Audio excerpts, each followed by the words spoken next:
Welcome to my YouTube channel maths wizard by Karan sir. बच्चों, आपका मेरे यूट्यूब चैनल पर फिर से एक बार ज़ोरदार स्वागत है। और आज मैं आपको बताऊंगा बेटा application of matrices and determinant के बारे में। कल तक हमने पता है क्या बात करी थी? कल तक हमने बात करी थी कि भैया डिटर्मिनेंट की क्या क्या प्रॉपर्टीज़ होती है। हालांकि सीबीएसई ने लास्ट ईयर भी आपके सिलेबस से इसको डिडक्ट कर दिया था, इस बार भी कर दिया, लेकिन मैंने आपको फिर भी पूरी इन्फॉर्मेशन दे दी। अब भाइयों, एक टॉपिक बड़ा प्यारा होता है कि यार मैट्रिक्स और डिटर्मिनेंट का यूज़ क्या है, एप्लीकेशन क्या है, क्या इसका कोई एप्लीकेशन होता भी है क्या? बड़े प्यारे एप्लीकेशन है। एक एप्लीकेशन तो मैं आपको मैट्रिक्स का बताऊंगा और एक एप्लीकेशन बच्चों मैं आपको डिटर्मिनेंट का बताऊंगा। देखिए, मैंने यहाँ पे ये आपके लिए एक pair of linear equation in two variable लिखा है। ये इस तरह की बातें हम 10th क्लास में किया करते थे। 10th क्लास में हमारे पास आया करता था बच्चों चैप्टर नंबर 3।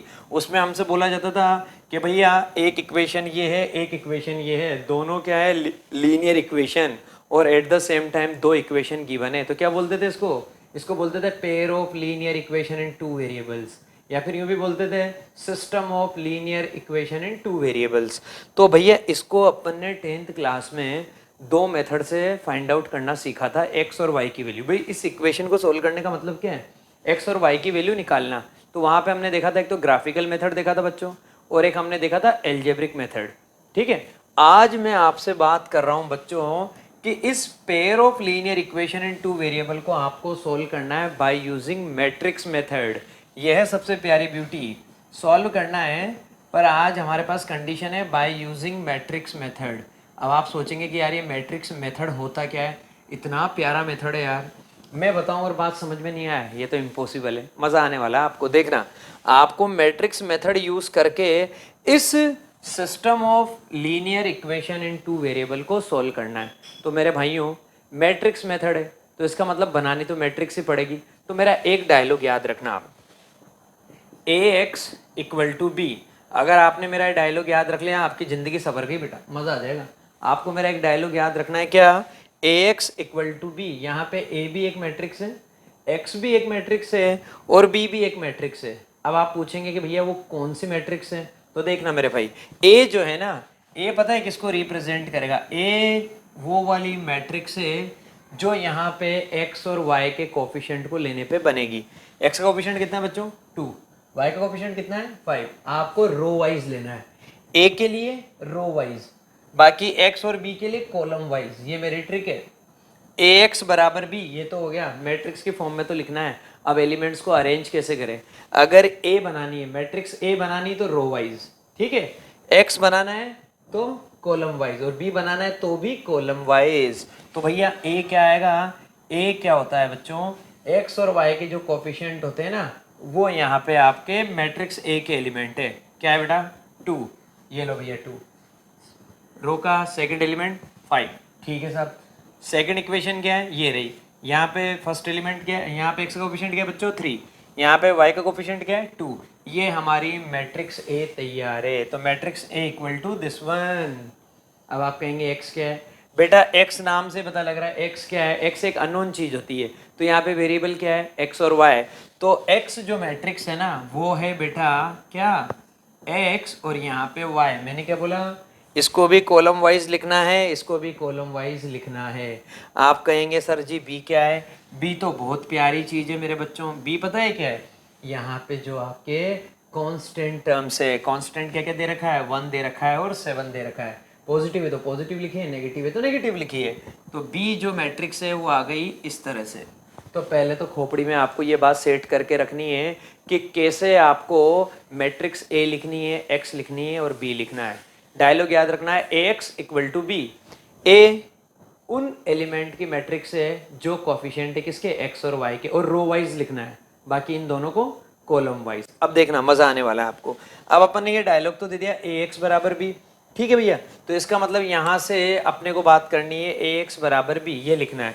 तो यहाँ पे इनवर्स काम में आता है ए एक्स बराबर बी, एक्स इक्वल टू आप क्या लिखेंगे? बी अपॉन है।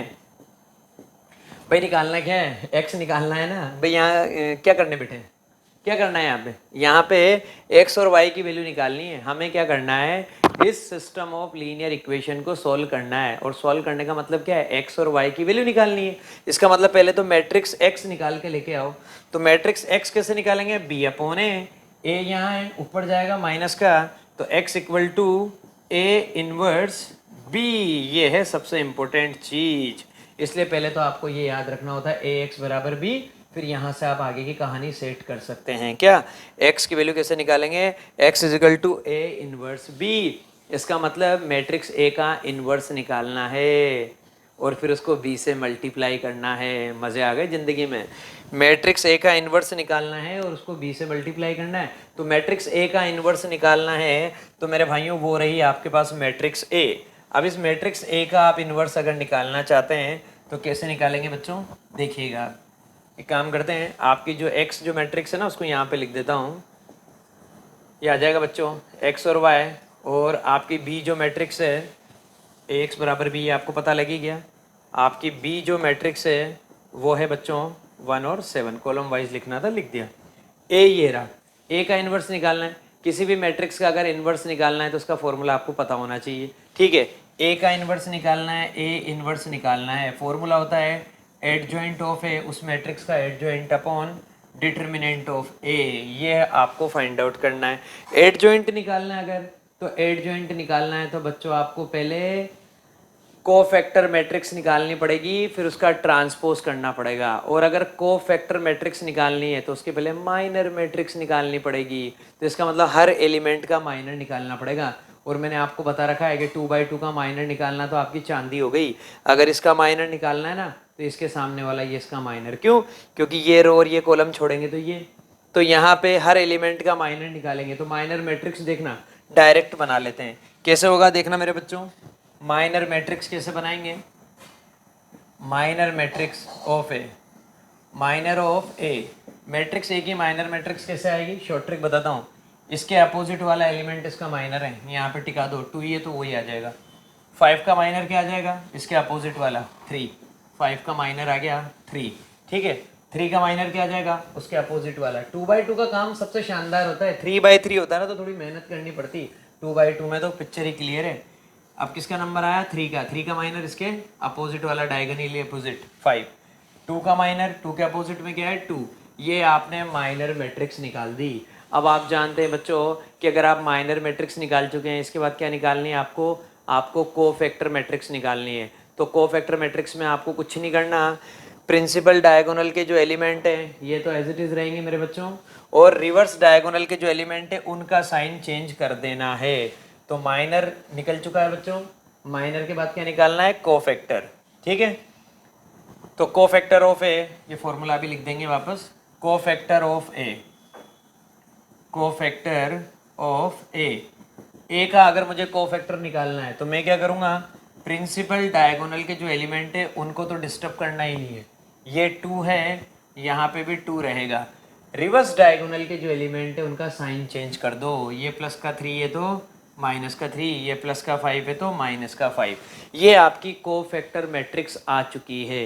अब इसका क्या करना है, इसका ट्रांसपोज करना है। और जैसे हम इसका ट्रांसपोज करेंगे हमें क्या मिल जाएगा, एडजॉइंट ऑफ ए। तो हम इसका ट्रांसपोज कर देते हैं, हमें एडजॉइंट ऑफ ए मिल जाएगा। क्या करना है बच्चों, रो को कॉलम में बदल देना है, क्योंकि ट्रांसपोज करने का मतलब क्या होता है कि रो को कॉलम में इंटरचेंज कर दो। 2 -3 -5 2, ये आ गया मेरा एडजॉइंट ऑफ ए का आंसर। अब मुझे क्या निकालना है, ए इनवर्स निकालना है। टारगेट तो मेरा जो चल रहा है उसको थोड़ी ना भूलूंगा, मुझे निकालना है ए इनवर्स। ए इनवर्स निकालना है तो एडजॉइंट ए को मैं डिटर्मिनेंट ऑफ ए से डिवाइड करूंगा। तो अभी तो मुझे क्या निकालना पड़ेगा, डिटर्मिनेंट ऑफ ए। तो डिटर्मिनेंट ऑफ ए निकालना तो बहुत सिंपल है बच्चों। अगर आपको इसका डिटर्मिनेंट निकालना है तो 2/2 का डिटर्मिनेंट निकालने के लिए क्या करते हैं, इन दोनों को मल्टीप्लाई, फिर माइनस इन दोनों को मल्टीप्लाई। तो डिटर्मिनेंट ऑफ ए क्या आ जाएगा, determinant of A equal to 2 × 2 4, compulsory ये माइनस लगाना, 3 5 15 आ गया बच्चों, माइनस का 11। तो डिटर्मिनेंट ऑफ ए कितना आ गया, माइनस का 11 आ गया, ठीक है। अब अपन निकाल सकते हैं अपना ए इनवर्स। निकालने के लिए बिल्कुल हम फ्री हैं, कैसे, adjoint of A upon determinant of A, एक बार वापस लिख देता हूँ formula, adjoint A upon determinant of A. तो एडजॉइंट ए कितना आया बच्चों, ये रहा। डिटर्मिनेंट ऑफ ए कितना आया, -11, मतलब इसको डिवाइड करना है किससे, -11 से। तो कर देते हैं, ये लो साहब, ए इनवर्स चाहिए भैया, ए इनवर्स, इसके बिना कुछ नहीं हो सकता जिंदगी में। एडजॉइंट ए ये रहा। डिटर्मिनेंट ऑफ ए तो इसको ऐसे लिख देते हैं 1 अपॉन डिटर्मिनेंट ऑफ ए, क्योंकि हमेशा डिनोमिनेटर को हम ऐसे दिखाएंगे। और एडजॉइंट ए इसको ऐसे दिखा देते हैं। तो ए इनवर्स इक्वल टू वो कितना आ गया बच्चों, -1/11, क्योंकि 11 आया लेकिन डिनोमिनेटर में -1/11। एडजॉइंट ए की वैल्यू लिख देते हैं। एडजॉइंट ए एक मैट्रिक्स है, 2 -3 -5 2, ये लिख दिया बच्चों मैंने, 2 -3 -5 2। अब ए इनवर्स निकालना है, तो बच्चों आप समझदार हैं, -1/11 बाहर क्या है बच्चों, बाहर आपके पास एक कांस्टेंट है, ये अंदर जाके सबसे मल्टीप्लाई हो जाएगा। तो ए इनवर्स का आंसर तैयार होने वाला है। ए इनवर्स कितना आ जाएगा, -2/11, माइनस माइनस मिलके प्लस हो जाएंगे 3/11, माइनस माइनस मिलके प्लस हो जाएंगे 5/11, माइनस प्लस माइनस माइनस का 2/11। ये बच्चों ए इनवर्स आ चुका है। अब जाके हम हमारी मंजिल पे पहुँचे मेरे भाइयों। हमें जो ये कहानी करनी है ना, x = ए इनवर्स बी, मतलब हम जो x और y की वैल्यू निकालना चाहते हैं उसके लिए ए इनवर्स लाना बहुत ज़रूरी था। ए इनवर्स आ चुका है, ये रहा। अब इसको क्या करना है, इसको मैट्रिक्स बी से मल्टीप्लाई करना है। तो x बराबर ए इनवर्स बी, ये डायलॉग आप देख लीजिए। तो बच्चों x निकालना है, तो ए इनवर्स ये रहा। ए इनवर्स पहले इसको लिखूंगा, -2/11, 3/11, 5/11, -2/11। इसको किससे मल्टीप्लाई करना है, मैट्रिक्स बी से। मैट्रिक्स बी क्या दे रखी है बच्चों, मैट्रिक्स बी दे रखी है एक कॉलम मैट्रिक्स से 1 7। इन दोनों को मल्टीप्लाई कर दूंगा, मेरा आंसर ही आंसर है। एक्स की जगह तो एक्स की वैल्यू पुट कर देता हूँ। देखिए आप, एक्स भी क्या है, एक मैट्रिक्स है, क्या ये वाली कॉलम मैट्रिक्स एक्स वाई। तो एक्स की जगह लिख देता हूँ बच्चों एक्स वाई, ये लिख दिया मैंने एक्स की जगह एक्स वाई। अब आएगा आपको क्वेश्चन करने में मज़ा। देखिए पहले तो ये एक मैट्रिक्स है, ये एक मैट्रिक्स है, दोनों को मल्टीप्लाई करना है। मल्टीप्लिकेशन का रूल याद है कि भूल गए मेरे भाइयों? हमने क्या देखा था, ये एक 2/2 की स्क्वायर मैट्रिक्स है और ये एक 2/1 की कॉलम मैट्रिक्स है। पहली मैट्रिक्स के अंदर नंबर ऑफ कॉलम्स कितने हैं भैया, 2। दूसरी मैट्रिक्स में नंबर ऑफ रोज के बराबर होने चाहिए, बराबर है। यहाँ पे 2 है, वहाँ पे भी 2 है, मतलब मल्टीप्लिकेशन पॉसिबल है। जानबूझ के रिपीट करी मैंने ये बात ताकि आपको याद आ जाए कि मैट्रिक्स मल्टीप्लिकेशन के लिए कुछ कंडीशन होती है। वो ये वाली कंडीशन है, number of columns in first matrix that should be equal to number of rows in second matrix. हो गया। अब अपन अपना काम करते हैं, मल्टीप्लाई करना स्टार्ट करते हैं बच्चों। तो मल्टीप्लाई करना स्टार्ट करेंगे तो देखिए आंसर क्या आएगा। आप जानते हैं मल्टीप्लिकेशन में रो को कॉलम से मल्टीप्लाई करना पड़ता है। तो देखना आंसर जो आपका आने वाला है ये रहा, पहली रो। तो आप जानते हैं कोरस्पॉन्डिंग एलिमेंट से मल्टीप्लाई होगा। पहले ये इससे और फिर ये इससे। तो माइनस, पहले तो ये लिख देते हैं बच्चों, हमारी एक्स वाली जो मैट्रिक्स है इक्वल टू, इसको तो मल्टीप्लाई करना है 1 से, माइनस का 2/11। ठीक है बच्चों, ये हो गया। ठीक है, कहानी हो गई हमारी। तो पहले तो ये हो गया हमारे पास माइनस का 2/11। ठीक, फिर उसके बाद मल्टीप्लाई करना, -2/11 को अपन ने 1 से मल्टीप्लाई किया, आ गया माइनस का 2/11। फिर उसके बाद मेरे भाइयों कंपलसरी आपका प्लस लगाना, ये लगा दिया आपने प्लस। ठीक है, उसके बाद 5/11 को मल्टीप्लाई करना है बच्चों, किससे, 7 से। तो 5/11 को 7 से मल्टीप्लाई करेंगे, 7 5 जा 35, 35/11, क्योंकि आपको 5/11 को 7 से मल्टीप्लाई करना है। तो आ गया बच्चों आपके पास 35/11। यहाँ की तो ये कहानी हुई। ठीक है, ये हो गया मेरे बच्चों। ठीक है भाई, उसके बाद आपका नंबर आ जाएगा भाई, पहली रो का काम खत्म हो गया। पहली रो के ईच एलिमेंट को पहले कॉलम से मल्टीप्लाई करना है। तो फर्स्ट एलिमेंट फर्स्ट से मल्टीप्लाई होगा, सेकंड एलिमेंट सेकंड से मल्टीप्लाई होगा। ये तो हो गई इसकी कहानी खत्म। कॉलम ही एक है, क्या करें। अब उसके बाद सेकंड रो का नंबर आ गया, सेकंड रो को वापस इससे मल्टीप्लाई करना है, 3/11 को 1 से करेंगे तो ये आ गया 3/11। ठीक है भाई। उसके बाद कंपलसरी होता है प्लस लगाना, लगा दिया। लेकिन यहाँ पे मुझे पता है -2/11 को अगर मैं 7 से मल्टीप्लाई करूँगा तो माइनस का 14/11 आएगा। तो बेटा ये प्लस की जगह क्या आ जाएगा, माइनस का 14/11। अब मैं सोल्व कर लेता हूँ। 31 में से 2 जाए, 35 में से 2 जाएगा बच्चों, कितना बचेगा, 33 बच रहा है मेरे पास। और 33 को मुझे डिवाइड करना है किससे, 11 से। आंसर आ गया मेरे पास 3। मतलब इसको सिंप्लीफाई करने पे क्या आ रहा है, 3। यहाँ पे मेरे पास आ रहा है 3 - 14, मतलब माइनस का 11। माइनस के 11 को अगर मैं 11 से डिवाइड करूँगा आंसर आ रहा है माइनस का 1। इसका मतलब मैं इसको सिंप्लीफाई कर चुका हूँ। और इसको सिंप्लीफाई करने पे बच्चों मज़ा आ गया। इसको सिंप्लीफाई करने पे मज़ा आ गया। कैसे, इधर तो ये बेचारा चल रहा है, एक्स वाई चलने, तो इसकी तो वैल्यू निकालनी है, इक्वल टू। इसको सॉल्व किया, इसको सॉल्व करने पे कितना आया, इसको सॉल्व करने पे आया मेरे भाइयों 3। इसको सॉल्व किया, इसको सॉल्व करने पे आया -1। अब आप ज़िंदगी का मज़ा कर लो। ये लो, इधर दे रखा है आपको एक मैट्रिक्स, इधर दे रखा है एक मैट्रिक्स। दोनों मैट्रिक्स के बीच में क्या लग रहा है, equal to. Equality of matrices याद करिए। अगर दो मैट्रिसेस इक्वल है तो कोरस्पोंडिंग एलिमेंट के बराबर होता है। इसका मतलब x की वैल्यू 3 और y की वैल्यू -1। ये हो गई जिंदगी की बल्ले बल्ले। आया ना बेटा मज़ा, ऐसे होती है कहानी। तो x की वैल्यू तो 3 आ गई, y की वैल्यू -1 आ गई। अब ऐसा ही एक और क्वेश्चन लेके आ रहा हूँ मैं आपके लिए, जो स्क्रीन पे तैयार कर रहा हूँ भाइयों। अब की बार मैं आपके लिए पता है क्वेश्चन में 3 वेरिएबल लेके आऊँगा, x, y और z। ठीक है, 3 वेरिएबल लाऊंगा तो 3 इक्वेशन लाऊंगा, क्योंकि अगर 2 वेरिएबल है तो 2 इक्वेशन होना जरूरी है। 3 वेरिएबल लाऊंगा तो 3 इक्वेशन होना जरूरी है। तो स्क्रीन पे तैयार है आपके लिए। तो मेरे दोस्तों स्क्रीन पे क्वेश्चन तैयार हो चुका है आपके लिए, एकदम 1 नंबर क्वेश्चन है। Solve following system of equation by using matrix method. सीधा सीधा बोला गया भैया कि मैट्रिक्स मेथड लगाओ। ऐसा नहीं कि मतलब आप आपके मन से जो पुराने कॉन्सेप्ट पढ़े हुए हैं आपने 10th के, आप उनसे काम लगाना स्टार्ट कर दो क्वेश्चन का। ये काम नहीं करना है। By using matrix method, number भी तभी मिलेंगे जब मैट्रिक्स मेथड लगाएंगे। और कितना सिंपल है, जब भी सिस्टम ऑफ लीनियर इक्वेशन, भाई आप हमेशा याद रखना, अगर आपको दे रखा है pair of linear equation in 2 variable, और कभी आपको दे रखा हो system of linear equation. System क्यों बोल रहा हूँ, क्योंकि अब की बार आपके पास अगर वेरिएबल 3 है तो आपके पास इक्वेशन भी 3 आएगी, जैसे इस क्वेश्चन में दे रखा है। लेकिन हमेशा मामला क्या है, लीनियर वाला। तो देखिए यहाँ पे देखा, पहली इक्वेशन, दूसरी इक्वेशन, तीसरी इक्वेशन। यहाँ पे इस तरह की कंडीशन है, फॉर्मूला तो वही रहेगा मेरा भाइयों। मैंने जो आपको बताया था क्या, ax = b। ये डायलॉग याद रखो आपके भैया, ax = b। a क्या है, a उन एलिमेंट की मैट्रिक्स है जो x, y और अब z भी बोलूँगा। क्यों, क्योंकि यहाँ पे 3 वेरिएबल है, x, y, z के जो कोफिशिएंट है। तो a का मतलब क्या हो गया बच्चों, a का मतलब वो वाली मैट्रिक्स, और किस स्टाइल में, रो वाइज। a के लिए रो वाइज।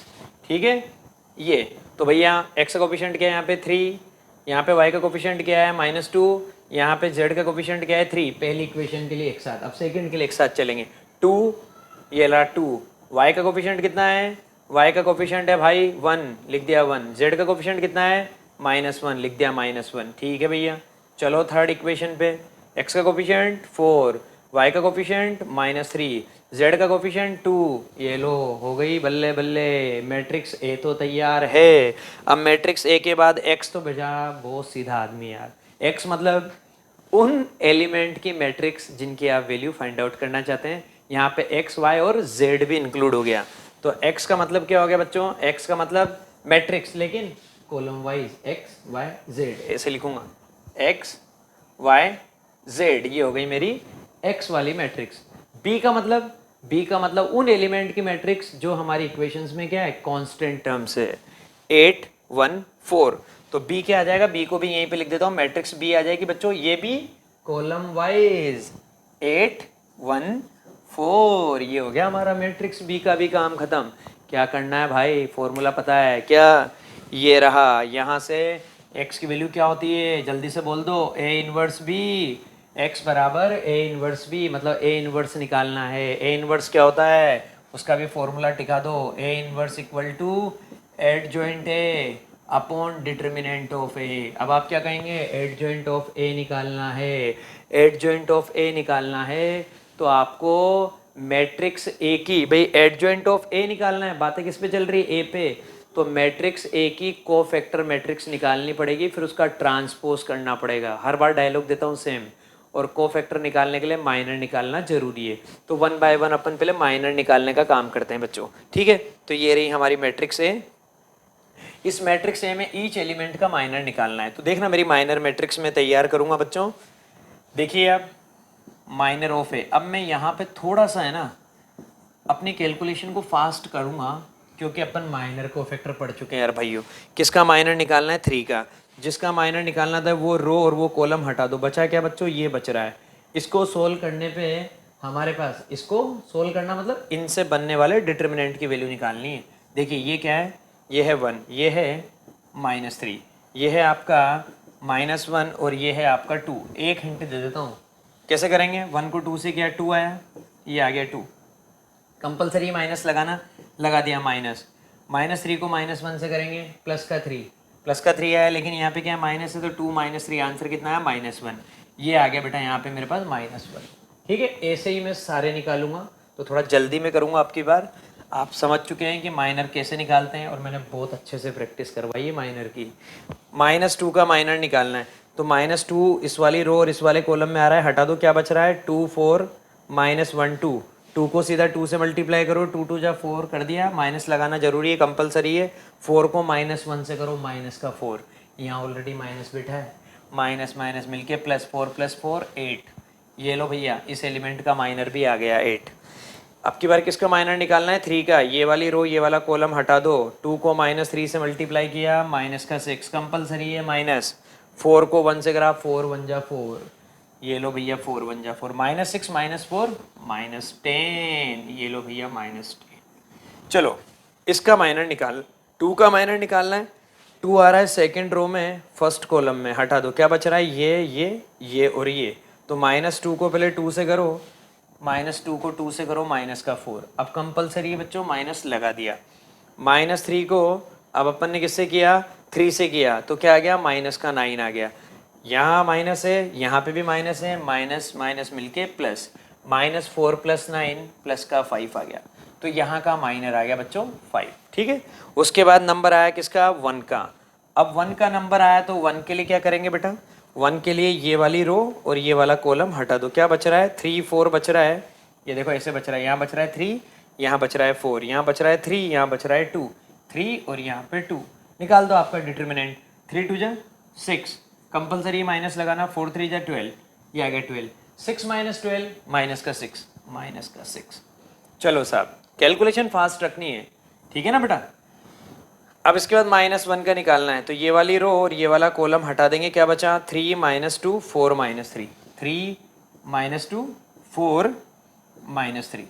3 को -3 से करेंगे, माइनस का 9, कंपलसरी माइनस लगाना, लगा दिया। 4 को -2 से करेंगे, माइनस का 8, माइनस माइनस मिलके प्लस, -9 + 8 आंसर -1। इसका माइनर आ गया -1। चलो जी तुम्हारा भी काम खत्म। अब किसका माइनर निकालना है, अब माइनर निकालना है मेरे बच्चों अपन को 4 का।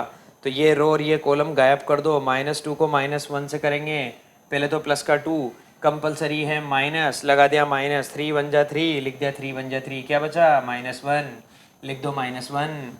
आ जाओ साहब, -3 का माइनर निकालो, -3 का माइनर निकालो, तो ये रो और ये कॉलम हटा दो, क्या बचा 3 2, 3 -1, 3 2 3 -1, 3 को -1 से करेंगे, माइनस का 3, ये आ गया माइनस का 3, कंपलसरी ये माइनस, लगा दिया माइनस, 3 2 जा 6, लिख दिया 6। दोनों माइनस के हैं, दोनों प्लस हो जाएंगे रे, साइन माइनस का, ये आ गया माइनस का 9। अब तो ये आखिरी एलिमेंट बच गया बेटा, इसका माइनर निकालूंगा और चैन की सांस लूंगा मेरे भाइयों। क्यों, क्योंकि माइनर निकाल निकाल के परेशान हो गया यार। ठीक है, तो अब ये 2 का माइनर निकालना है, 2 का माइनर निकालना है, तो ये रो और ये कॉलम हटाना है। 3 - 2 2 1, 3 - 2 2 1, 3 1 जा 3, कंपलसरी ये माइनस, लगा दिया। -2 को 2 से करेंगे, माइनस का 4, माइनस माइनस मिलके प्लस हो जाएंगे, 3 + 4 7। ये लो बेटा, इसका काम खत्म। अब थोड़ी चैन की सांस लेते हैं यार मेरे भाइयों। माइनर निकाल दिए ना, अब माइनर निकालने के बाद अब करना क्या है रे मेरे भाइयों, माइनर निकालने के बाद अब कोफैक्टर मैट्रिक्स तैयार करनी है। और कोफैक्टर मैट्रिक्स अगर तैयार करनी है ना बेटा, तो आपने भेजे में ये बात सेट करके रख लेना आप सभी कि कोफैक्टर मैट्रिक्स तैयार कैसे होएगी। आपको पता है प्रिंसिपल डायगोनल वाले और रिवर्स डायगोनल वाले ये तो एज इट इज़ रह जाएंगे, ठीक है साहब। तो कोफैक्टर ऑफ ए लिखते हैं, कोफैक्टर ऑफ ए लिखो साहब, ये लो -1 -6 7, ये पहले तो लिख दिया मैंने प्रिंसिपल डायगोनल वाले। अब रिवर्स डायगोनल वाले लिखता हूँ -10, ये कॉमन आता ही बीच में, और ये आगे मेरे भाइयों -1। बचे हुए जो भी एलिमेंट है उनका साइन चेंज कर दो। 8 की जगह आ जाएगा -8, 5 की जगह आ जाएगा -5, -1 की जगह आ जाएगा +1, -9 की जगह आ जाएगा +9। ये आपकी कोफैक्टर मैट्रिक्स तैयार हो चुकी है। इसका ट्रांसपोज कर दो तो अब जाके ज़िंदगी में कुछ सक्सेस पाएंगे, एडजॉइंट ऑफ ए मिल जाएगा। तो बेटा अब मैं इसका ट्रांसपोज करने वाला हूँ, तो इसका ट्रांसपोज मैं यहाँ ऊपर लिख रहा हूँ आपके लिए सीधा डायरेक्ट। तो ये तो कोफैक्टर आ चुकी है, अब अपन को यहाँ पे लिखना है एडजॉइंट ए। तो एडजॉइंट ए का मतलब कोफैक्टर मैट्रिक्स का ट्रांसपोज कर दो। तो क्या करेंगे, रो को कॉलम बना दो, -1 -8 -10, चलो -5 -6 1 -1 9 7, ये बना दिया। तो ये मेरा एडजॉइंट ऑफ ए आ चुका है, ठीक है। अब क्या करना है भाई, अब सबसे बढ़िया काम ये कि ए इनवर्स का फॉर्मूला चेक करो, उसमें ये चीज़ मिल चुकी है, डिटर्मिनेंट ऑफ ए निकालना है।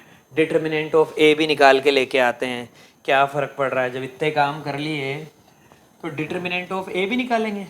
क्या करें भाई, नंबर लाना है अपने को। तो डिटर्मिनेंट ऑफ ए निकालना है, तो लिखते हैं यहाँ पे determinant of A equal to along first row निकाल रहे हैं, ठीक है मेरे भाइयों।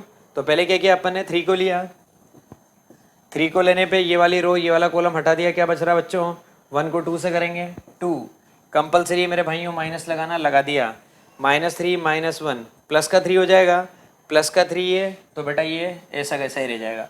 ये लो साहब, सेकंड एलिमेंट का साइन चेंज करना कंपलसरी होता है, डिटर्मिनेंट निकाल रहे हैं भूल मत जाना। तो -2 की जगह क्या आ जाएगा +2, फिर ये ब्रैकेट बनाओ, 2 कौन सी फर्स्ट रो फर्स्ट कॉलम में आ रहा है, फर्स्ट रो सेकंड कॉलम में आ रहा है, हटा दो, 2 2 जा 4, ये लिख दिया 4, फिर माइनस लगा दिया, 4 को -1 से करेंगे -4, माइनस माइनस मिलके प्लस हो जाएंगे, तो ये +4। फिर उसके बाद इस एलिमेंट का जो भी साइन है वैसा का वैसा ही रहेगा, ये +3 है तो +3 रहेगा।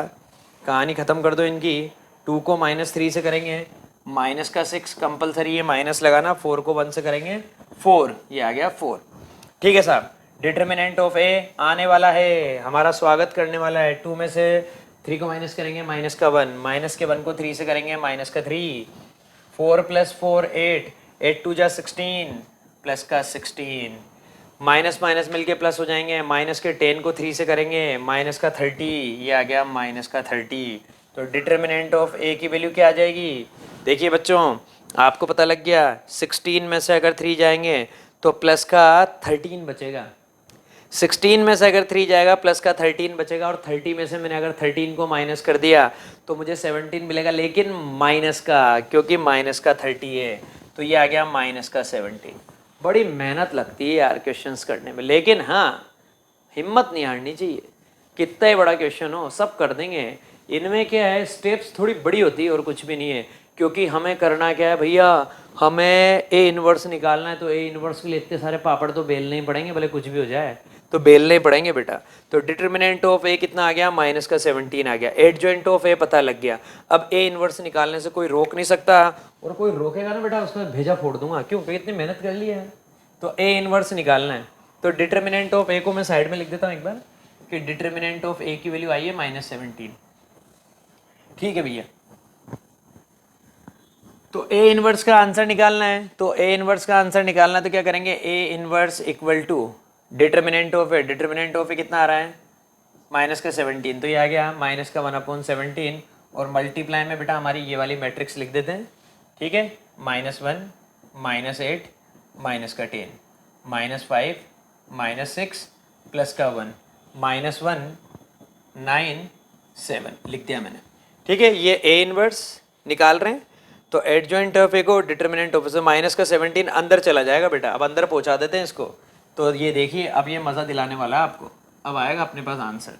तो A inverse equal to minus का 1/17 है, अंदर जाएगा बेटा। तो ए इनवर्स जो मैट्रिक्स तैयार होने वाली वो आने वाली है आपके पास माइनस माइनस मिलके प्लस 1/17, पहला एलिमेंट। दूसरा एलिमेंट 5/17, थर्ड एलिमेंट 1/17, ठीक है भैया। उसके बाद आ जाइए आप 8/17, ये आ गया 8/17, ये आ जाएगा 6/17, 6/17, वो आ जाएगा बेटा माइनस होएगा आपकी बार, हाँ फ्लो में मत रह जाना, माइनस का 9/17, ये प्लस का 10/17, 10/17, माइनस का 1/17, माइनस का 1/17 और माइनस का 7/17। ये लो भैया, ये ए इनवर्स निकाल चुका हूँ। तो ए इनवर्स आ चुका है, एडजॉइंट ऑफ ए को -1/17 से मल्टीप्लाई करना था, तो -1/17 को अंदर पहुंचा दिया बेटा मैंने, ठीक है। ए इनवर्स आ गया। अब ए इनवर्स आने के बाद तो बेटा ये रही हमारी कहानी, क्या x निकालना है, और x का फॉर्मूला होता है ए इनवर्स इंटू बी। मतलब ये जो ए इनवर्स आया ना, इसको एक बार वापस यहाँ लिखो और b से मल्टीप्लाई करो। तो बेटा सबकी वैल्यू लिख देते हैं, ठीक है। x क्या आएगा, x ये रहा, x y z, सब अपनी अपनी जगह आ जाओ बेटा। x y z, ये x तो आ गया अपनी जगह। ए इनवर्स ये रहा, ए इनवर्स को भी लिखो, ए इनवर्स को भी लिखो अच्छे से, तुम भी आओ बेटा। ये लो साहब 1/17, 1/17, 5/17, 5/17, 1/17, आ जाओ साहब 1/17, ये लो 8/17, 8/17, 6/17, -9/17, ठीक है, 10/17, 10/17, -1/17 और -7/17, -7/17। ये लो, ये ए इनवर्स को भी लिख दिया, मल्टीप्लाइड बाय बी। अब मल्टीप्लाइड बाय बी है ना बच्चों, तो बी से मल्टीप्लाई करना है। बी कहाँ गया, 814, तो मल्टीप्लाई में आ जाएगा, यहाँ पे लिख देते हैं मल्टीप्लाइड बाय 814, मल्टीप्लाई होगा, बिल्कुल होगा। क्यों, क्योंकि इसका ऑर्डर आप देख लीजिए, ठीक है मेरे बच्चों। तो मल्टीप्लाई होने वाला है, ये देखिए मेरे भाइयों, एक्स वाई जेड, ये लिख दीजिए आप यहाँ पे ऐसे कैसा मल्टीप्लाई करना है। तो हम जानते हैं कि भैया इसका ऑर्डर है 3/3 और उसका ऑर्डर है 3/1, तो मल्टीप्लिकेशन तो पॉसिबल है क्योंकि इसके अंदर 3 कॉलम है, उसके अंदर 3 रोज है। अब मल्टीप्लाई में क्या होगा, इस रो को इस पूरे कॉलम से, एक ही कॉलम है तो क्या करें, एक ही बार में कहानी खत्म हो जाएगी। तो हम करेंगे 1/17 को 8 से करेंगे तो 8/17, कंपलसरी प्लस लगाना, लगा दिया। 5/17 को 1 से करेंगे 5/17 ही आएगा। 1/17 को 4 से करेंगे तो 4/17 आ जाएगा, प्लस लगा के 4/17। ये पहली रो की तो हो गई कहानी खत्म। नंबर आ गया सेकंड रो का, 8/17 को 1 से करो 8/17, ठीक है। 6/17 को 1 से करो तो प्लस लगा के लिख दीजिए 6/17, ठीक है। उसके बाद माइनस का 9/17 मल्टीप्लाई होगा बच्चों किससे, 4 से, तो अब की बार यहाँ माइनस लिखना पड़ेगा और आ जाएगा 9 4 36, 36/17। ये हो गई मेरी कहानी, ठीक। उसके बाद आ जाइए, अब थर्ड रो का नंबर आएगा 10/17 को 8 से मल्टीप्लाई करना है, 10 8 जा 80, 80/17, 80/17।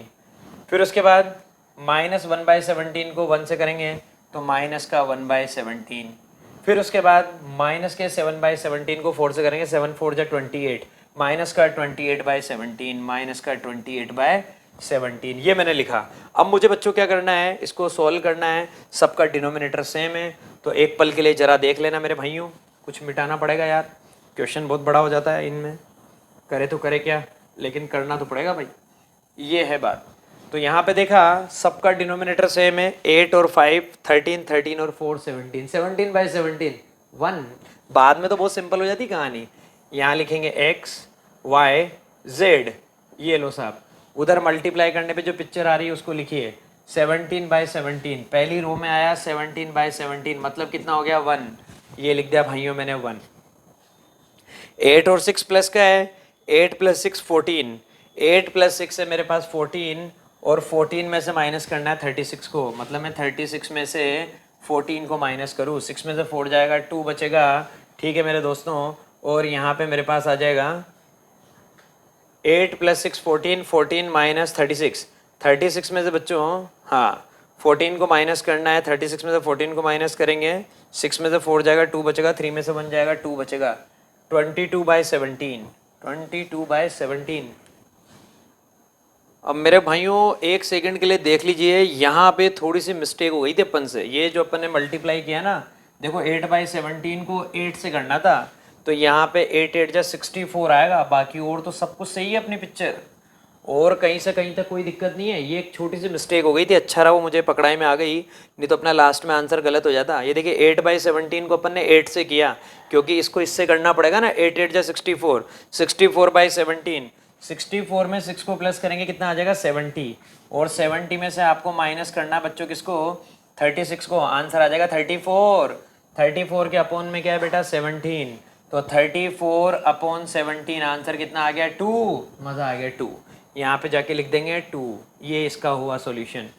अब ये आ गई हमारे पास लास्ट वाली थर्ड रो, इसमें ये 80 है और ये दोनों माइनस के हैं, तो माइनस का 29, 80 में से 29 को माइनस करना है, 80 - 29, 10 में से 9 जाएगा, 1 बचेगा, यहाँ से इसने बोरो लिया था 7 रह जाएगा बच्चों, 7 में से 2 जाएगा, 5 बचेगा, कितना आ गया 51, 51 के अपॉन में क्या है बच्चों 17, तो 51/17 मतलब कितना आ जाएगा 3, क्योंकि 51 जो है वो 17 के टेबल में 3 टाइम्स आता है, तो यहाँ का आंसर कितना आ गया बच्चों 3। अब इसके बाद तो यार आप बच्चे बड़े होशियार हैं, आपको पता है कि आंसर क्या आने वाले हैं। एक्स की वैल्यू तो क्या आ जाएगी 1, क्योंकि दोनों मैट्राइसेस क्या है बेटा इक्वल हैं, सेम ऑर्डर की है, तो कोरस्पॉन्डिंग एलिमेंट के बराबर होगा। एक्स की वैल्यू क्या आ गई 1, वाई की वैल्यू क्या आ गई 2, और z की वैल्यू क्या आ गई मेरे बच्चों 3, दिस इज द आंसर। तो हमने मैट्रिक्स मेथड को यूज़ करके, और यहाँ पे जो कॉन्सेप्ट काम में आता है वो है इनवर्स ऑफ मैट्रिक्स, ठीक है, तो मैट्रिक्स मेथड को यूज़ करके हमने यहाँ पे बेटा इस सिस्टम ऑफ लीनियर इक्वेशन को सोल्व कर दिया और x, y और z की वैल्यू निकाल दी, ठीक है मेरे बच्चों। तो जैसे अपन ने ये आज यहाँ पे यूज़ देखा ना किसका, मैट्रिक्स का एप्लीकेशन देखा, अब मैं आपको डिटर्मिनेंट का भी एप्लीकेशन बताने वाला हूँ, ठीक है, स्क्रीन पर तैयार है आपके लिए। तो अब अपन बात करेंगे किसके बारे में, application of determinant, application of determinant. अपन ने एप्लीकेशन ऑफ मैट्रिक्स के बारे में तो बात कर ही ली। एप्लीकेशन ऑफ मैट्रिक्स में अपन ने क्या देखा कि भैया अगर हमको system of linear equation in 2 variables भी दे सकता है, इन 3 वेरिएबल्स भी दे सकता है, ऐसी कोई सी भी अगर अपने को कंडीशन दे रखी है तो उसको सॉल्व करने के लिए अपन ने देखा था मैट्रिक्स मेथड काम में आता है, वहाँ पे हम इनवर्स ऑफ मैट्रिक्स का कॉन्सेप्ट काम में लेते हैं। अब अपने पास आया कि एप्लीकेशन ऑफ डिटर्मिनेंट, मतलब डिटर्मिनेंट का क्या एप्लीकेशन है। तो डिटर्मिनेंट का जो एप्लीकेशन है ना बड़ा इंटरेस्टिंग है यार, बहुत ही गजब का एप्लीकेशन है, जो ऑलरेडी आपने 10th क्लास में देखा था। जब आप 10th क्लास में पढ़ते थे तो कोऑर्डिनेट ज्योमेट्री करके एक टॉपिक आया करता था बेटा आपके पास, उस चैप्टर में मेरे भाइयों अपन ने देखा था ट्राइंगल का एरिया निकाला था। वहाँ पे अपने को ऐसे एक ट्राइंगल गिवन होता था और ट्राइंगल की अपने को तीनों वर्टाइसेस के कोऑर्डिनेट पता होते थे। याद करो, ये चेहरा याद करो, 10th क्लास याद करो, आपको अच्छे से मेरी बात समझ में आ जाएगी कि हम बोलते थे कि भैया अगर किसी ट्राइंगल की तीनों वर्टाइसेस के कोऑर्डिनेट पता हैं, इसके कोऑर्डिनेट बोलते थे x1 y1, इसके बोलते थे x2 y2, और इसके कोऑर्डिनेट बोलते थे बच्चों हम x3 y3। तो हम जब इस ट्राइंगल का एरिया निकालते थे तो वहाँ पे हम एक फॉर्मूला अप्लाई किया करते थे बच्चों एरिया निकालने के लिए, area triangle ABC equal to, formula लिख रहा हूँ याद दिला रहा हूँ, अभी पता है वो फॉर्मूला जो है ना वो डिटर्मिनेंट की हेल्प से बनने वाला है 1/2। फिर आप मॉडुलस के अंदर बात करते थे, क्योंकि एरिया कभी भी नेगेटिव नहीं होता है, x1 y2 - y3 plus x2 y3 - y1 plus x3 y1 - y2, ये हमारे ट्राइंगल का एरिया निकालने का बच्चों फॉर्मूला हुआ करता था, ठीक है। तो ये फॉर्मूला हमने 10th क्लास में याद किया था ट्राइंगल का एरिया निकालने के लिए। आज अपन पता है इसी चीज़ को डिटर्मिनेंट की हेल्प से पता है कैसे करेंगे मेरे बच्चों। हमें क्या किया है, हमें ट्राइंगल का एरिया निकालना है आज भी, लेकिन आज बोला गया है कि by using the method of determinant. ठीक है भाई, कोई दिक्कत नहीं है, ट्राइंगल की वर्टाइसेस के कोऑर्डिनेट आज भी पता है, टेंथ क्लास में भी पता होते थे। अब आज क्या करना है, आज ये वाला फॉर्मूला अप्लाई नहीं करना, तो बाय यूजिंग डिटर्मिनेंट हमको क्या करना है, इसका एरिया निकालना है। तो भैया कुछ नहीं करना, मैं आपको बड़ी प्यारी बात बता रहा हूँ, आपको सिर्फ और सिर्फ इतना सा काम करना है। आप लिखेंगे भैया डिटर्मिनेंट की हेल्प से निकालना है, तो डेल्टा इक्वल टू 1/2, ठीक है भैया 1/2 डिटर्मिनेंट बना दीजिए, बना दिया डिटर्मिनेंट, ठीक है। कोऑर्डिनेट क्या होते हैं, पहली वर्टेक्स के x1 y1, 3/3 का डिटर्मिनेंट बनाना है, ठीक है। और कैसे काम करूँगा, x1 y1, अभी देखिए ओनली 2 एलिमेंट लिखे हैं, सेकंड रो पे आ जाइए x2 y2, थर्ड रो पे आ जाइए x3 y3। अब आप कहेंगे यहाँ क्या, यहाँ 1 1 लिख दीजिए, 1 1 1, ये कहानी ख़त्म। मतलब ट्राइंगल का एरिया निकालना है ना मेरे भाइयों, तो ट्राइंगल का एरिया निकालना है तो आपको क्या करना पड़ेगा मेरे बच्चों, आपको यहाँ पे डिटर्मिनेंट बनाना पड़ेगा, कितने का, 3/3 का। क्योंकि अगर मान लो आप सिर्फ इन्हीं दो को ले लेते तो मेरे भाइयों फिर तो अनर्थ हो जाता ना, क्यों, क्योंकि डिटर्मिनेंट हमेशा किसका निकाला जाता है, स्क्वायर मैट्रिक्स का। तो या तो आप 2/2 का डिटर्मिनेंट बनाओ या फिर 3/3 का डिटर्मिनेंट बनाओ। और 2/2 का अगर मैं डिटर्मिनेंट बनाता तो फिर मेरे दोस्तों मैं कैसे थर्ड वर्टेक्स के कोऑर्डिनेट लिख पाता। इसलिए आपको डिटर्मिनेंट बनाना है किसका, 3/3 का, क्योंकि या तो 2/2 चलेगा या फिर 3/3 चलेगा। तो 3/3 का मैंने बच्चों ये एक डिटर्मिनेंट बनाया और बाहर मुझे याद रखना है 1/2। अब आप देखिएगा वो जो फॉर्मूला अभी लिखा था ना, वो फॉर्मूला फिर आने वाला है इसकी हेल्प से। देखिए बच्चों क्या होगा, हमें ट्राइंगल का एरिया निकालना है, ये मैंने आपको डिटर्मिनेंट की हेल्प से शो करके दिखा दिया। अलोंग फर्स्ट रो क्या करूँगा, इसका एक्सपेंशन करूँगा, तो मैं लिखूँगा डेल्टा इक्वल टू, मैं लिखूँगा बच्चों डेल्टा इक्वल टू 1/2, अपनी जगह है ही सही, इसका एक्सपेंशन करेंगे x1, बड़ा ब्रैकेट बना देते हैं यहाँ पे x1, और ये वाली रो ये वाला कॉलम हटा दो, सिर्फ क्या रह गया ये y2, ये लिखा बेटा ब्रैकेट में y2, ठीक है। कहानी मॉडुलस में ही चलाइए क्योंकि अपने को हमेशा y2 minus y3, y2 minus y3। फिर अपन को क्या करना होता है बेटा, फिर अपने को इसके बाद हमें कहानी पता है कि कंपलसरी क्या लगाते हैं, कंपलसरी होता है इस वाले एलिमेंट का साइन चेंज करना, तो माइनस का y1, माइनस का y1। भाई हम डिटर्मिनेंट को यूज़ कर रहे हैं तो जो होता है वही काम करेंगे, माइनस का y1। ये रो ये कॉलम हटा देंगे, क्या आ जाएगा, x2 को 1 से करेंगे x2, और फिर इसको इधर करेंगे तो माइनस लगाना पड़ेगा, x2 माइनस x3, ये आ गया x2 माइनस x3, फिर प्लस का 1, और ये ब्रैकेट बनाया, ये रो ये कॉलम हटाया, x2 y3, ठीक है बच्चों, x2 y3 minus x3 y2, x2 y3, x2 y3 minus x3 y2, minus x3 y2, ये लिख दिया और ये हमारा मॉडुलस खत्म। मॉडुलस के अंदर चलेगी सारी बात, 1/2 x1 y2 minus y3 minus y1 आ गया, ब्रैकेट के अंदर आ गया बच्चों, ब्रैकेट के अंदर आ गया हमारे पास x2, यहाँ पे आ गया माइनस x3, और प्लस लगा के हमने लिख दिया बेटा जैसे हमने इस वाली रो इस वाली कॉलम को उठाया, x2 y3 minus x3 y2, ठीक है। अब एक काम करते हैं, इसको सॉल्व कर देते हैं बच्चों, कैसे होगा देखिएगा। हमें पता लग गया डेल्टा इक्वल टू 1/2, ठीक है।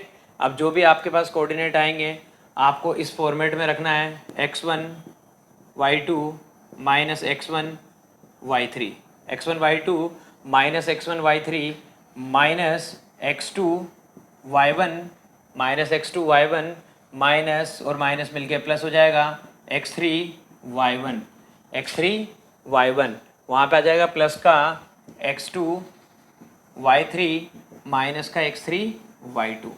बेटा ये वही की वही चीज़ें आ चुकी है जो अभी प्रीवियस आपने जो फॉर्मूला के बारे में बात करी थी ना, आप एक फॉर्मूला लेके आए थे 10th क्लास वाला 1/2, फिर आपने बोला था x1 y2 minus y3 plus आप बोलते थे x2 y3 minus y1 plus x3 y1 minus y2, ये फॉर्मूला अपना 10th क्लास में लेके आए थे अपन। अभी इस फॉर्मूले को वापस ये का यही बनाने वाला हूँ मेरे बच्चों, देखिए कैसे बनाऊंगा, डेल्टा इक्वल टू 1/2, ये आपका मॉडुलस, x1 वाली जो टर्म है ना, x1 वाली टर्म ये है और एक ये है, इनको तो एक साथ ऐसा कैसा ही रहने दो, ये लो x1 ब्रैकेट के अंदर आ गया y2 माइनस y3, वापस मैंने ये कॉमन लेके दिखा दिया, x2 वाली टर्म देखिए, x2 वाली टर्म एक वहाँ पे एक यहाँ पे, तो दोनों में प्लस का x2 कॉमन ले लिया, ये ले लिया बच्चों प्लस का x2, क्या आ जाएगा y3 माइनस y1। ये लो सेकंड टर्म भी मैंने आपके लिए सेट करके लिख दी। उसके बाद थर्ड टर्म क्या है, थर्ड टर्म यहाँ पे x3 कॉमन आ रहा है, तो ये देखिए x3 वाली टर्म और वो रही एक और x3 वाली टर्म, तो प्लस का x3, यहाँ क्या बचा बच्चों y1, वहाँ पे माइनस y2। देख लीजिए अच्छे से आँख खोल के, ये और ये दोनों फॉर्मूले सेम हैं, तो ये डिटर्मिनेंट की हेल्प से लेके आया हूँ मैं। तो डिटर्मिनेंट की हेल्प से अगर मुझे काम में लेना पड़ेगा तो मैं कैसे करूँगा बेटा, मैं इस तरीके से क्वेश्चन को सॉल्व करूँगा, 3/3 का डिटर्मिनेंट बनाऊँगा, x1 y1 x2 y2 x3 y3, यहाँ पे 1 1 1। इस वाले कॉन्सेप्ट को काम में लेके मैं ट्राइंगल का एरिया निकालूंगा। अब मैं एक क्वेश्चन लेके आता हूँ आपके लिए जिससे आपको मज़ा आएगा। कैसे करेंगे देखिएगा, एक क्वेश्चन है आपकी बुक का, ये बच्चों हमसे बोला गया है कि हमें ट्राइंगल का एरिया निकालना है जिसकी वर्टाइसेस अपने को दे रखी है। जस्ट अ मिनट बच्चों,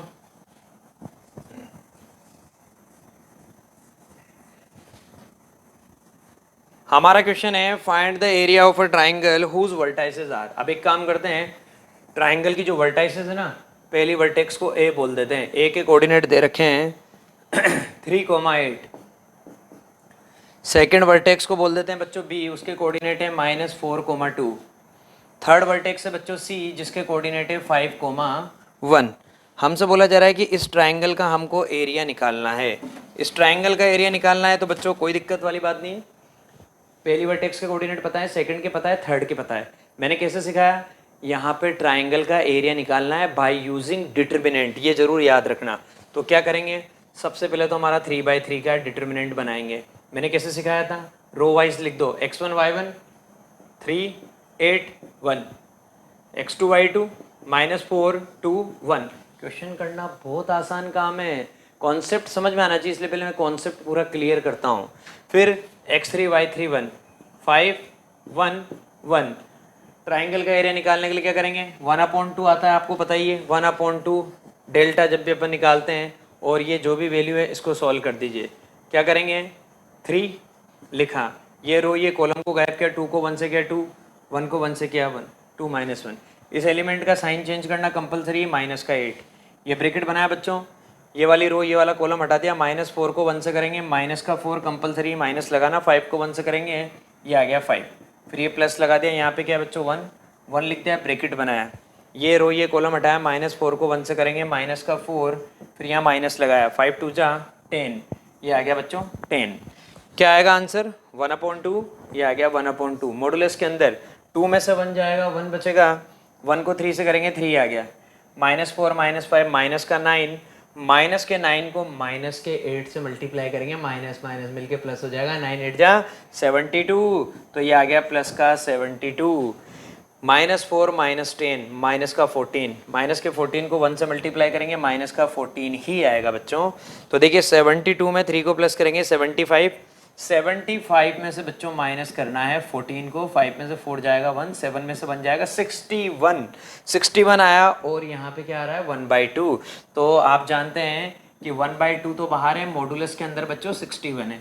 मॉडुलस के अंदर अगर हमारे पास पॉजिटिव क्वांटिटी है तो भी पॉजिटिव आना है आंसर, नेगेटिव क्वांटिटी है तो भी आंसर तो पॉजिटिव आना है। तो आंसर क्या आ जाएगा 61, और 2 से डिवाइड कर देंगे, डिवाइडेड बाय 2, पीछे लगा दीजिए स्क्वायर यूनिट, जो भी आपने दे रखा है ना बेटा उस यूनिट का स्क्वायर, खत्म कहानी। तो ये डिटर्मिनेंट का यूज़ करके हमने किसको सोल्व किया बच्चों, हमने यहाँ पे ट्राइंगल का एरिया फाइंड आउट किया। मतलब डिटर्मिनेंट का कितना शानदार एप्लीकेशन है, डिटर्मिनेंट का एप्लीकेशन है ट्राइंगल का एरिया फाइंड आउट करने के काम में। अब पता है एक क्वेश्चन ऐसा भी आता है बच्चों, मैं आपको पता है क्या करूँगा, मैं आपको ट्राइंगल का एरिया दे दूंगा, ठीक है, मैं आपको ट्राइंगल का एरिया दे दूंगा और मैं आपसे कुछ और फाइंड आउट करवाऊंगा, और फाइंड आउट करवाने में क्या फाइंड आउट करवाऊंगा, कोई ना कोई वर्टेक्स जो है अननोन रहेगी वो मैं आपसे फाइंड आउट करवाऊंगा। तो क्वेश्चन ये देखिए, रुकिए आप। अब बच्चों मैंने आपके लिए इतना शानदार क्वेश्चन लिखा है यार, इसमें दो बातें हैं, दोनों बातें बड़ी इंटरेस्टिंग है, आपकी बुक का बहुत ही प्यारा क्वेश्चन है। क्वेश्चन है find the equation of the line joining A 1,3 and B 0,0। ये एक लाइन बनाई बेटा मैंने यहाँ पे, ये एक पॉइंट तो है ए आपके पास यहाँ पे जिसके कोऑर्डिनेट है 1,3, और ये एक पॉइंट है बच्चों आपके पास बी, जिसके कोऑर्डिनेट है बच्चों 0,0।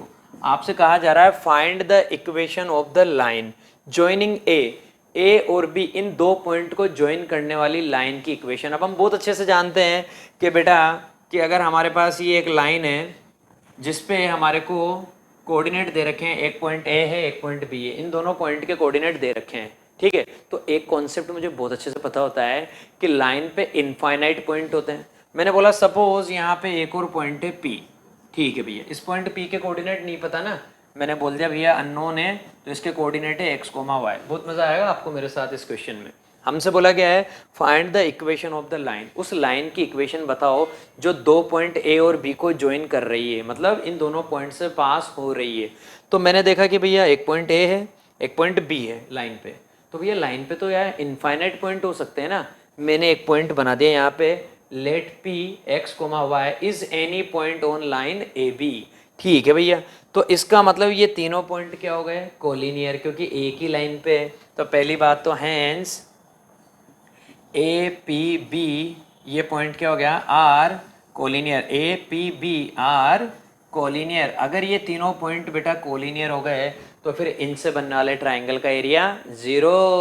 क्यों, क्योंकि अगर पॉइंट कोलिनियर है तो ट्राइंगल कहाँ बन रहा, जब ट्राइंगल बन ही नहीं रहा तो उसका एरिया क्या आएगा, 0। तो हम क्या लिखेंगे, therefore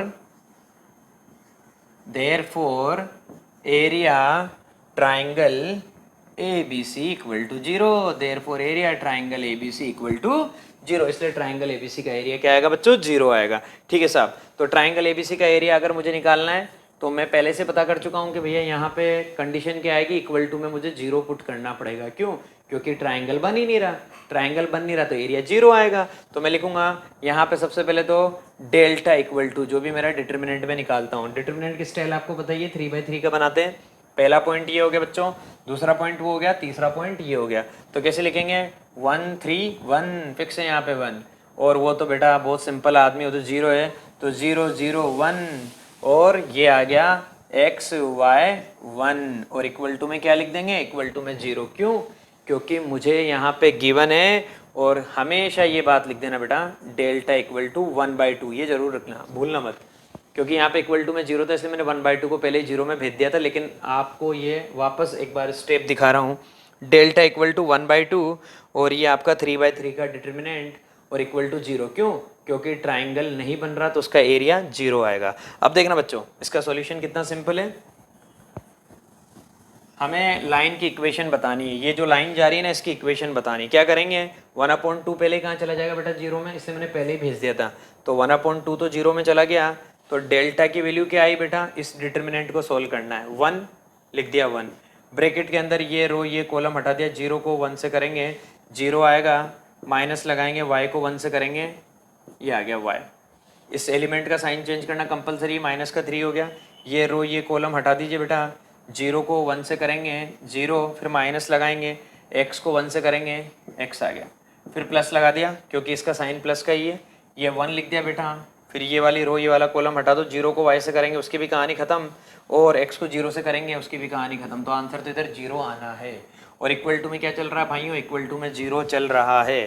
तो डेल्टा इक्वल टू हमें पता लग गया 1 0 माइनस वाई, मतलब माइनस का y, माइनस के y को 1 से करेंगे माइनस का y, माइनस माइनस मिलके बेटा प्लस हो जाएंगे, वहाँ माइनस का x है या माइनस का 3 है, तो प्लस का 3x, ये आ गया प्लस का 3x, और 1 को 0 से करेंगे 0, इक्वल टू में क्या आ गया बच्चों, 0 आ गया।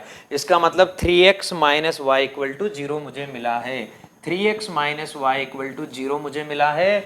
तो ये मेरी इक्वेशन आ चुकी है, और इसको अगर और अच्छे से सेट करना है तो आप y को उधर ले जाइए, y equal to 3x, y equal to 3x is the equation of that straight line which is passing through a and b। तो देखिए y equal to mx plus c वाला फॉर्मेट है, यहाँ पे c की वैल्यू 0 है। 11th class में अपन ने स्ट्रेट लाइन चैप्टर पढ़ा था, वहाँ पे अपन ने लाइन की ये फॉर्म पढ़ी थी, याद करो, स्लोप इंटरसेप्ट फॉर्म पढ़ी थी, वहाँ पे अपन ने y equal to mx plus c। तो यहाँ पे हमें पता है कि ये वाली जो स्ट्रेट लाइन है ना, ये कहाँ से पास होएगी, ओरिजिन से पास होएगी। क्यों, क्योंकि c की वैल्यू 0 है मेरे भाइयों। ये हो गई कहानी, ऐसे मजे आते हैं बेटा चैप्टर अच्छे से समझने में। तो y इक्वल टू 3x ये इस वाली स्ट्रेट लाइन की इक्वेशन है बच्चों। जो ए और बी से पास हो रही है। अब यहाँ पे एक और छोटा सा काम और अपने को दे रखा है एक्स्ट्रा में, क्या कि अगर if D k comma 0 is a point such that area of triangle A B D is 3 square unit, अगर डी जो है ना एक पॉइंट है, एक पॉइंट है डी जो उस लाइन ए बी पे नहीं है, जैसे आपने क्या बोला था बच्चों, यहाँ पे ए था, यहाँ पे बी था, इन दोनों पॉइंट से ये एक स्ट्रेट लाइन जा रही थी। अब की बार आपसे कहा जा रहा है कि एक पॉइंट है डी, उसके कोऑर्डिनेट है के कोमा 0, वो कहीं और है, सपोज वो यहाँ पे डी पॉइंट, उसके कोऑर्डिनेट है के कोमा 0। तो हमसे कहा जा रहा है कि इन तीनों पॉइंट से बनने वाले ट्राइंगल का जो एरिया है ना वो 3 स्क्वायर यूनिट है। तो इस के को निकालो, ये अननोन है। मैंने क्या कहा था, जब मैंने ये कॉन्सेप्ट बताना स्टार्ट किया था उससे पहले ही आपसे क्या बोला था कि आपके पास ऐसा भी क्वेश्चन आएगा कि आपको एरिया गिवन होगा और आपसे पूछा जाएगा कि कोई भी एक कोऑर्डिनेट अननोन रहेगा। जैसे बच्चों यहाँ पे क्या है के की आपको वैल्यू फाइंड आउट करनी है। तो मैंने देखा कि यार अगर इस ट्राइंगल का एरिया निकालूंगा और मुझे एरिया अगर पहले से गिवन है तो मैं पता उधर इक्वल टू में प्लस माइनस दोनों साइन लेके आऊँगा। जब भी एरिया गिवन होगा, एरिया आपको 3 दे रखा है, 5 दे रखा हो, 10 दे रखा हो, कुछ भी दे रखा हो, आप जब भी इधर डिटर्मिनेंट को लिखेंगे उधर आपको दोनों साइन काम में लेने पड़ेंगे, प्लस भी और माइनस भी। तो बच्चों सबसे पहले तो ये काम करते हैं, ए के कोऑर्डिनेट है 1,3, बी के कोऑर्डिनेट है बच्चों 0,0 और आपसे बोला गया है कि भैया इन तीनों से बनने वाले ट्राइंगल का जो एरिया है वो है 3 स्क्वायर यूनिट। पहले अपन अपना काम तो करें, अपन क्या करेंगे वही बनाएंगे 1/2, अपना डिटर्मिनेंट बनाया 3/3 का, कैसे लिखेंगे x1 y1 1 1 3 1 0 0 1 और यहाँ पे क्या लिखेंगे बच्चों k0 1 और इक्वल टू में लिखना प्लस माइनस 3। ये बात हमेशा याद रखना, जब एरिया गिवन है तो उधर अपने को दोनों साइन के साथ काम करना पड़ता है। क्यों? क्योंकि बच्चों जब यहाँ से मॉडुलस हटता है ना तो हमें पता है कि उधर पॉजिटिव और नेगेटिव दोनों साइन आते हैं, इसलिए अपन शुरू से यही कहानी चला के रखेंगे। अब इसको सॉल्व कर देते हैं फटाफट, के की वैल्यू निकालनी है, अभी निकाल देंगे बच्चों। देखिए आप क्या करेंगे, सबसे पहले तो ये 1/2 है, इसको उधर भेज दो तो क्या बन जाएगा बेटा प्लस माइनस 6 बन जाएगा। 2 जैसे ही उधर जाएगा 3 से मल्टीप्लाई हो जाएगा, तो इधर डिटर्मिनेंट क्या रह गया 1 3 1 0 0 1 k 0 1 equal two plus minus 6। Solve करते हैं इस डिटर्मिनेंट को, 1 ब्रैकेट बनाया, ये गायब, 0 माइनस 0 कहानी ख़त्म। इस वाले का साइन चेंज करना कंपलसरी है -3, फिर ये ब्रैकेट बनाया, ये और ये गायब है, 0 को 1 से करेंगे बच्चों 0, k को 1 से करेंगे माइनस का k, ये आ गया प्लस का 1 ब्रैकेट बनाया, ये वाली रो ये वाला कॉलम गायब किया, 0 को 0 से करेंगे बच्चों 0 आ जाएगा, ये आ गया आपके पास 0 माइनस, आपने ये कहानी ख़त्म कर दी, 0 को 0 से किया बच्चों 0 आ गया, और उसके बाद क्या बचा k को 0 से करेंगे तो भी आपके पास 0 आएगा, और इक्वल टू में क्या चल रहा है, इक्वल टू में चल रहा है प्लस माइनस 6।